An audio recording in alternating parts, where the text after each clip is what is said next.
অন্তর্বর্তী সরকার গঠনের পর থেকেই সংস্কারের বিষয়টি নানা মহল থেকে গুরুত্ব সহকারে সামনে আসছে।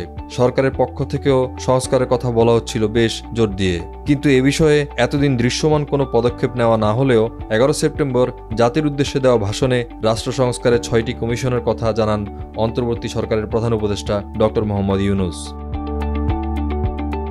ভাষণে ডক্টর ইউনূস জানান, নির্বাচন ব্যবস্থা সংস্কার কমিশনের প্রধান হিসেবে দায়িত্ব পালন করবেন বদিউল আলম মজুমদার, পুলিশ প্রশাসন সংস্কার কমিশনের প্রধান হিসেবে কাজ করবেন সরফরাজ চৌধুরী, বিচার বিভাগ সংস্কার কমিশনের প্রধান হিসেবে দায়িত্ব পালন করবেন বিচারপতি শাহ আবু নাঈম মমিনুর রহমান, দুর্নীতি দমন সংস্কার কমিশনের প্রধান হিসেবে দায়িত্ব পালন করবেন ইফতেখারুজ্জামান, জনপ্রশাসন সংস্কার কমিশনের প্রধান হিসেবে আব্দুল মুহিত চৌধুরী, সংবিধান সংস্কার কমিশনের প্রধান হিসেবে শাহদিন মালিক দায়িত্ব পালন করবেন।